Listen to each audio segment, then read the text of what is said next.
Hello, this is Ashi from Crafting with Ashi and welcome to this video. This is the card we're going to make today.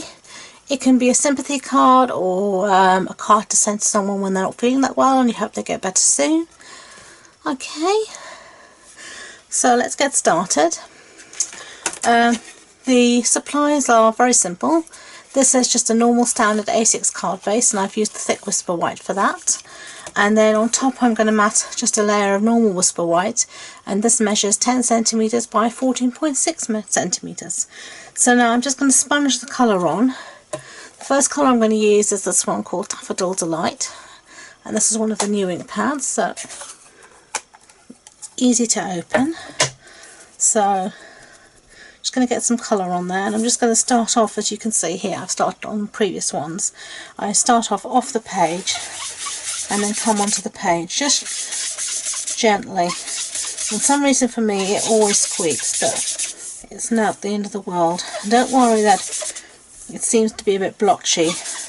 As we build up the colour, that will blend out.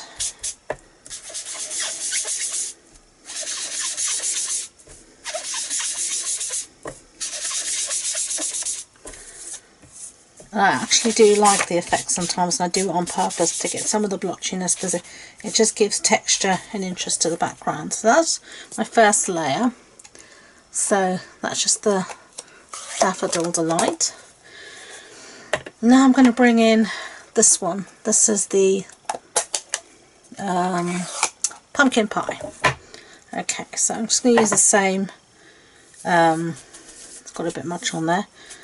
Same sponge, that's the word, and I'm going to again start off from the edge and just come in, and now you're going to see this is just going to blend all the colours out.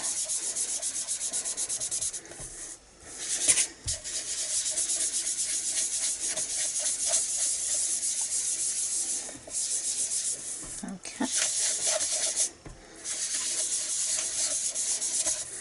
And also coming from the edge means you get this lovely dark border around your cardstock. So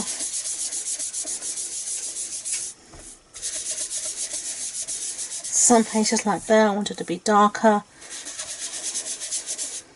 than in other places.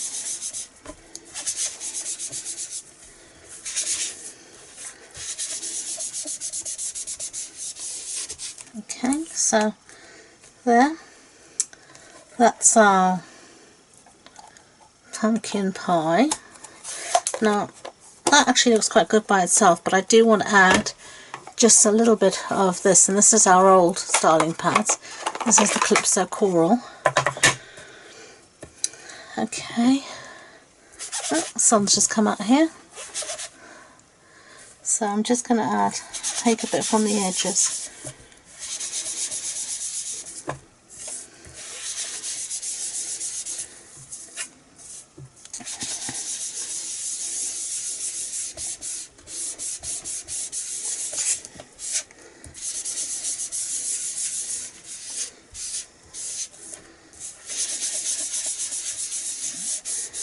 I'm just trying to work it through.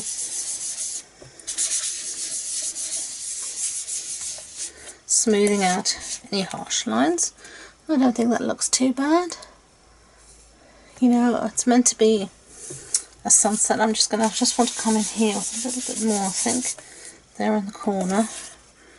And yeah, I'm happy with that. So that's my sponged background.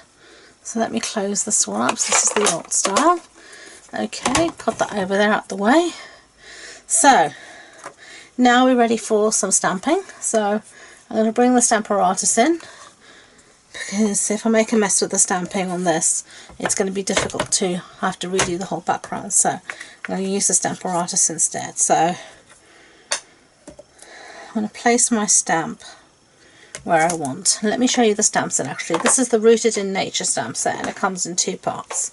So it's these two, and we're going to be using this tree and that sentiment, and these do come with a matching set of framelits and you get 10% off in the bundle. Okay, so that, I think, let me see where I want this. Yeah, That seems fine with me. So push it down, bring it up. Now I'm just going to, I'm using Memento ink here. You could use StazOn. As I said before, I can't abide the smell of StazOn, so I try not to use it whenever possible. And the Memento works fine here, so just going to press down. It's quite a detailed stamp, so I'll give it a good press. Bring it up. Not bad at all, but I think I'm going to see if I can darken it a bit. And this is the beauty of the Stamparatus, that you can just re-stamp it again to get a really good crisp image like that. Isn't that cool? And as usual, I'm going to use my Stampin' Chamois to clean off my stamp. There we go. Lovely. So now, while I've got the Stamparatus out, I'm going to stamp my sentiment, which goes here in the corner. So I'll move my magnet, and I'm going to put that somewhere around there, I think. Yeah, looks good to me. Pick it up and ink up my sentiment again. Flip, press. I'm going to do it twice because I want a really dark, crisp image to contrast with the beautiful background we've got. Lovely. So just clean that off. Clean up as you go along, wherever possible.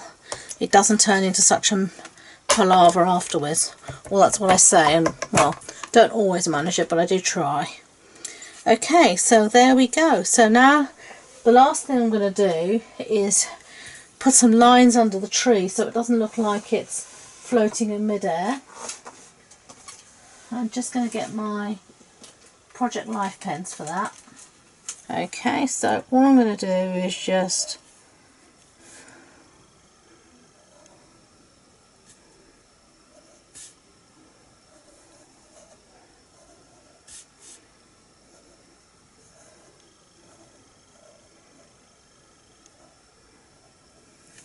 there we go, add some lines so it looks like it's not floating in midair. Okay, so now I think that's dry.